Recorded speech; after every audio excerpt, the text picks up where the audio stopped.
tarik nafas dulu kalau dengar cerita-cerita atau penuturan semacam ini, karena semakin meyakinkan saya pribadi bahwa kerusakan yang terjadi itu bukan semata-mata karena Tuhan. Ini yang justru membuat saya cenderung kecewa dengan keadaan hari ini gitu. Misalnya soal tadi banyak sekali hal-hal yang kemudian menyebabkan kampung terdampak rob, misalnya soal ekstraksi tanah yang dilakukan oleh daerah-daerah sekitarnya, atau misalnya ada reklamasi kemudian pembebanan bangunan dan lain-lain.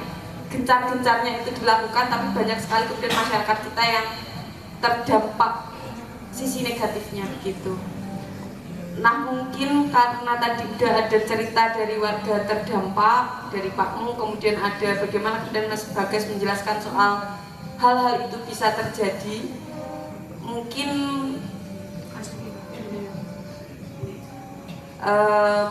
Pak Yehuda akan menjelaskan itu dari sisi keagamaan, atau bagaimana kemudian Islam atau agama apapun memandang hal itu gitu. Tapi saya pribadi dari hati terdalam saya ingin mendengarkan penjelasan soal bagaimana kemudian sisi keorganisasian NU gitu misalnya memandang hal itu gitu. Tapi saya tidak akan menuntut Pak Yai untuk menceritakan itu atau menjelaskan itu karena terkesan nggak sopan, jadi terserah kemudian Pak Yai akan menjelaskan seperti apa. Monggo.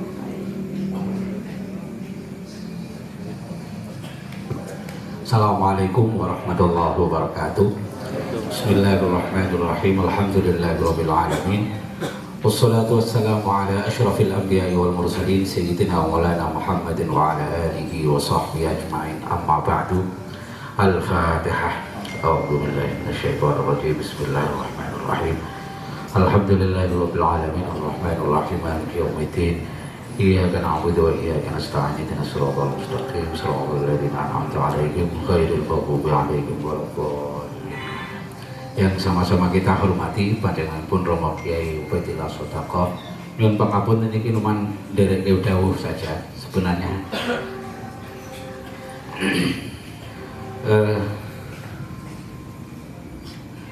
Allah memberikan alam ini kepada manusia. Seluruh yang ada, yang namanya manusia, agar supaya dimanfaatkan. Bisifatihi al-insaniyah, ya, yang namanya manusia itu diberikan hak oleh Allah untuk memanfaatkan bumi seisinya ini. Oleh karena itu, ketika ada satu generasi yang memanfaatkan alam ini dengan tidak memperhatikan generasi yang lain atau manusia yang lain, baik satu tempat atau di alam yang berbeda. Misalkan kalau kita ini juga sekarang ini kebetulan kayak generasi sekarang ini kita manfaatkan sebanyak-banyaknya, tidak memedulikan kepada generasi-generasi yang akan datang. Itu sama dengan bahwa kita telah mengambil hak generasi yang akan datang untuk memanfaatkan alam ini. Hak itu dari Allah. Itu sama dengan bahwa kita telah mengambil hak dari Allah kepada generasi-generasi yang akan datang. Hai, kita rampas dari Allah Subhanahu wa ta'ala. Oleh karena itu, orang yang memanfaatkan alam seisinya ini, yang tidak mempedulikan kepada generasi yang lain yang namanya manusia, baik semasa maupun masa yang akan datang, itu adalah merupakan pengkhianatan terhadap amanah Allah Subhanahu wa ta'ala. Yang pertama. Yang kedua, ada satu riwayat, hina mastash'ara Rasulullah sallallahu alaihi wasallam bi maji'i Israil. Tatkala Rasulullah sallallahu alaihi wasallam merasakan kedatangannya malaikat Israel. Kita semua tahu apa tugasnya malaikat Israel, yaitu mencabut nyawa. Kira-kira kalau kita di rumah terus ada yang ketuk pintu, assalamualaikum, waalaikumsalam, sinten nggih kula malaikat Israel. Dan kita semua tahu semua malaikat Israel itu ingin mencabut nyawa. Apa yang kita lakukan tatkala kita tahu kedatangan Israel itu? Mungkin kita akan banyak istighfar karena kesalahan kita sangat banyak. Mungkin mau niku sama malaikat karena istri saya masih muda misalkan, anak-anak saya masih kecil-kecil. Atau paling kita minta istighfar taubat kepada Allah Subhanahu wa Ta'ala. Apakah salah? Tidak salah. Itu menunjukkan bahwa sebenarnya apa yang kita lakukan karena kita sangat mencintai diri kita. Kenapa? Dosa saya masih banyak, astagfirullah, astagfirullah. Karena memikirkan dirinya bahwa dia biar selamat dari siksa neraka, karena merasa amalnya masih banyak, karena merasa dosanya masih banyak. Bahkan kalau seandainya masih bilang, wah istri saya masih muda misalkan, saya sangat mencintai istri saya. Sebenarnya masih banyak orang yang merasa mencintai istrinya itu bukan karena kebahagiaan istrinya, karena egonya sendiri kan ingin. Buktinya apa? Kalau seandainya sampai punya istri, terus istri sendiri dengan tanya kepada jenengan, Mas, saya lebih bahagia kalau saya jenengan kulo, saya lebih bahagia kalau jenengan megat saya. Kira-kira sampai pegat boleh demi kebahagiaan istri? Pegat boleh? Mas, saya lebih bahagia kalau jenengan putus ikatan pernikahan ini daripada saya hidup dengan jenengan. Kira-kira sampai pegat atau bukan? Boten ya? Berarti kita itu lebih menggunakan ego kita dengan berbalut cinta kita kepada. Tapi kita kala Rasulullah Shallallahu Alaihi Wasallam merasakan datangnya malaikat Israel. Apa yang dikatakan Rasulullah? Allahumma tsaqqil sakarati, Allahumma tsaqqil sakarati, Allahumma tsaqqil sakarati. Ya Allah, lipat gandakan sakitnya sakaratul maut. Ya Allah, lipat gandakan. Ya Allah, lipat gandakan. Ya Allah. Wa tsaqqil sakarati tak ummati, dan ringankan seringan-ringannya tatkala umatku merasakan sakaratul maut. Lepasin nyowo sokorogo. Kalau kita itu disebut naza. Naza itu aslinya itu dalam bahasa kelotok. Naza tul kirtos, kita punya kertas, kasih lem kita tempel, kita kelotok. Naza tul kirtos, saya kelotok. Kenapa para ulama menggambarkan demikian? Karena digambarkan dalam kitab Nurul. Lepasnya nyowo sokorogo itu kowe awak diguliti. Kalau kambing itu dikeleti. Dan khurujur ruh minal jasad, keluarnya roh dari jasad itu dari mata kaki, naik ke sini kalau itu kayak ditarik. Rasulullah tahu walaupun Rasulullah tidak merasakan itu. Dan Rasulullah bersama orang bakal kuat umatku, orang kuat. Yang paling parah lagi, tatkala merasakan dahsyatnya sakit itu, datang namanya iblis, namanya fitnah sakaratul maut. Sakit ya, sakit. Kamu ikut saya nanti sakitnya hilang. Haus. Udah, kamu ikut saya tak kasih air. Makanya orang tidak akan selamat husnul khotimah kecuali orang-orang yang dirahmati oleh Allah Subhanahu wa Ta'ala. Tapi toh Nabi doanya apa? Allahumma tsaqqil sakarati, Allahumma tsaqqil sakarati, Allahumma tsaqqil sakarati. Ya Allah, lipat gandakan sakitnya sakaratul maut. Ya Allah, lipat gandakan ya Allah. Wa khaffif sakaratul maut. ringankan seringan-ringannya ketika umatku merasakan sakaratul maut. Kalau boleh saya terjemahkan dalam bahasa yang bebas. Ya Allah, sakitnya sakaratul maut yang akan dirasakan oleh umatku, timpakan semua kepadaku, timpakan semua kepadaku. Tapi saya mohon, ringankan seringan-ringannya ketika umatku merasakan sakaratul maut. Betapa dahsyat dan agungnya cinta Rasulullah Shallallahu Alaihi Wasallam kepada umatnya. Dan hadis-hadis yang lain yang semua menunjukkan betapa cintanya Rasulullah kepada umatnya, betapa sayangnya Rasulullah kepada umatnya.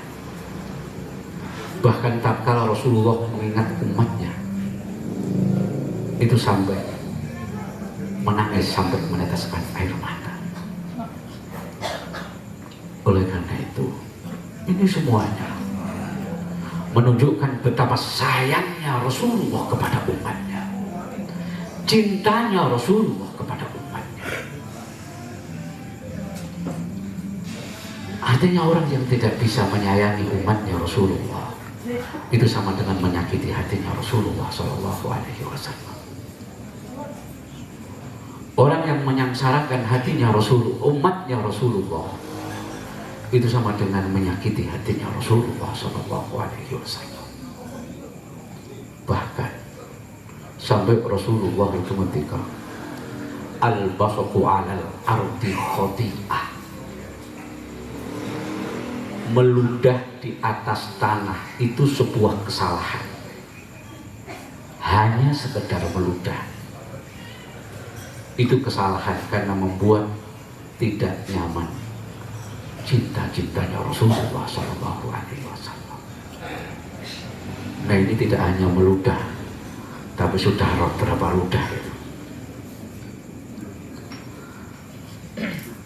Tentunya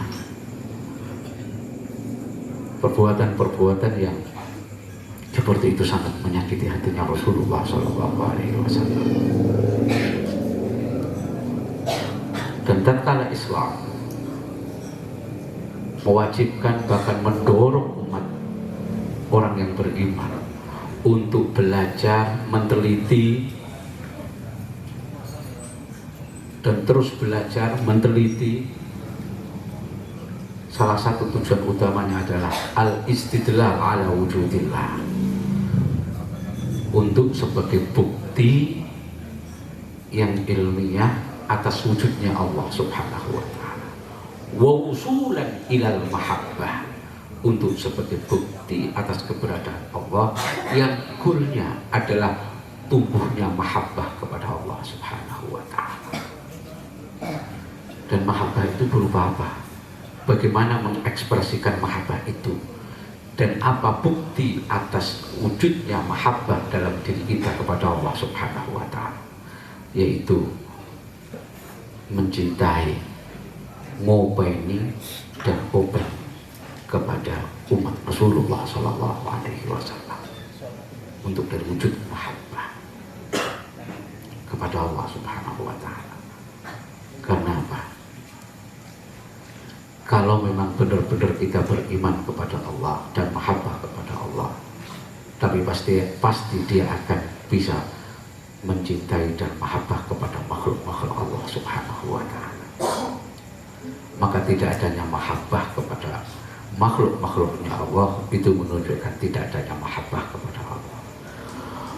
Oleh karena itu, ilmu pengetahuan yang kita gali, penelitian yang kita lakukan, ilmu pengetahuan yang kita pelajari dan kita kembangkan di perguruan tinggi, di lab-lab yang tidak bisa menyampaikan mahabbah kita kepada Allah, berbentuk mahabbah kepada makhluk-makhluk Allah, itu adalah merupakan suatu pengkhianatan yang luar biasa. Pengkhianatan kepada Allah Subhanahu wa ta'ala.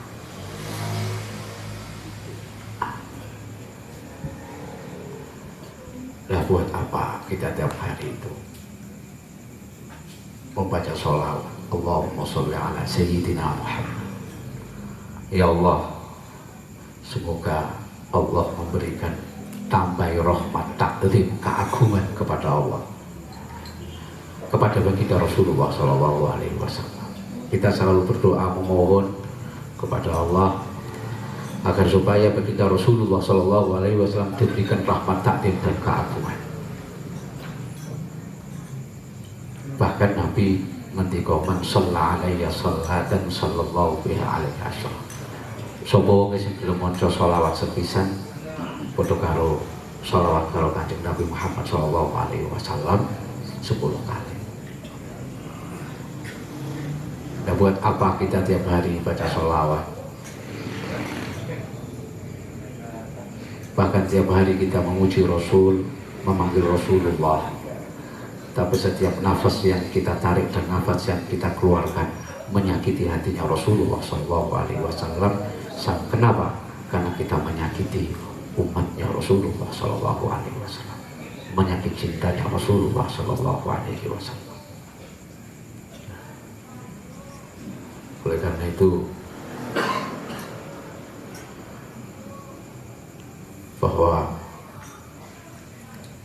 sebagai tanggung jawab kita sebagai manusia, kita juga punya tanggung jawab. Tanggung jawab kita sebagai manusia di hadapan Allah Subhanahu wa Ta'ala. Bagaimana bentuknya? Yaitu kita harus memperhatikan kepada umat ibu Rasulullah SAW. Nah, kalau kita kembali kepada Al-Quran yang berkaitan dengan alam, itu kalau kita kembalikan kepada alam ini, kita kembali kita rawat sebagaimana aslinya, itu adalah merupakan bagian bagaimana cara kita merawatnya. Makanya dilakukan wala tufsidu fil ardi. Biasanya Al-Quran kalau berbicara berkaitan dengan alam itu coba rusak. Artinya apa? Pada kondisi aslinya itu sebenarnya sudah baik. Sudah baik. Nah, ketika ilmu pengetahuan itu dikembangkan, ternyata tidak membuat alam menjadi baik, menjadi rusak, itu menunjukkan suatu pengkhianatan terbesar kepada Allah Subhanahu wa Ta'ala. Karena ilmu pengetahuan, teknologi, hasil daripada riset dan ilmu pengetahuan, goal settingnya adalah al-mahabbah, yang itu terwujudkan di dalam memberikan kemanfaatan dan kebahagiaan kepada umat manusia. Yang namanya manusia itu tidak dibatasi oleh makan, tempat, dan tidak dibatasi oleh zaman. Tidak dibatasi oleh tempat, yang dimanapun saja yang namanya manusia di bumi ini adalah mempunyai hak, diberikan hak oleh Allah Subhanahu wa Ta'ala untuk memanfaatkan ini. Maka pembatasan alam ini untuk orang lain itu sama dengan kita telah mencabut hak yang diberikan oleh Allah kepada manusia, juga kepada generasi-generasi yang akan datang. Oleh karena itu, merupakan satu kewajiban bagi kita untuk bisa menjaga alam. Nah, kalau tadi ditanyakan apa yang harus dilakukan oleh PWNU Jawa Tengah sekarang ini, PWNU Jawa Tengah sekarang ini punya program untuk mengembangkan pertanian organik. Karena bagaimanapun juga pertanian organik ini sangat, di samping akan membantu menyelesaikan problem-problem kemiskinan atau problem-problem pertanian, juga akan mengembalikan ekologi tanah. Karena di antara terjadinya kerusakan alam ini karena sejak revolusi industri kita menggunakan pupuk-pupuk kimia sintesis yang sangat berlebihan, sehingga pupuk-pupuk itu membunuh bakteri-bakteri pengurai tanah, sehingga tanah semakin padat. Ketika hujan tidak bisa menyerap air secara maksimal, sehingga terjadi banjir luar biasa. Ketika banjir besar tentunya sambil membawa lumpur dan lain sebagainya, lain sebagainya.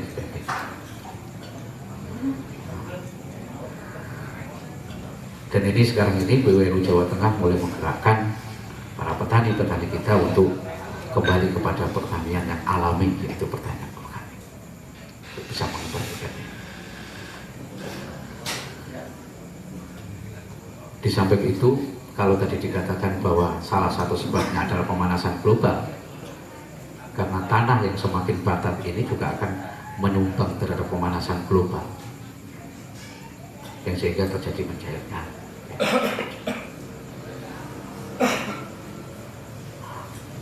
Di antaranya ini kenapa kita harus kembali kepada pertanian organik? Ya, karena tingkat kesuburan tanah kita semakin lama itu semakin menipis. Maka tanaman-tanaman kita sekarang itu nutrisi dari tumbuh-tumbuhan itu semuanya dari pupuk-pupuk kimia sintesis. Sehingga yang terjadi ini akan mempengaruhi terhadap metabolisme tubuh dan menjadi sumber penyakit. Dan kalau kita tidak punya perhatian terhadap ini semuanya, ya jangan sampai kita masuk dalam dawuhipun baginda Rasulullah SAW, laisa minna, ora termasuk golonganku, ora termasuk umatku, man lam yahtam bi amril muslimin, orang yang tidak peduli dengan nasibnya atau kondisinya orang Islam. Tidak peduli saja diancam oleh Rasulullah, apalagi sengaja untuk mencelakakan umat Rasulullah SAW dengan berbagai program. Ayolah. Ya Rasulullah, salamun alaik, ya Rafi'a sya'ni wa daraji, atfataya jiradal alamin, ya uhailal judi wal karami, ya uhailal judi wal karami. Ayo tentukan getehmu kuwi, geteh pejuang apa pecundang, geteh pejuang bakal menang, geteh pecundang ketibale setan, geteh pecundang ketibale setan. Ya Rasulullah, salamun alaik, ya Rafi'a sya'ni wa daraji, al-fataya jiradal alamin, ya uhailal judi wal karami, ya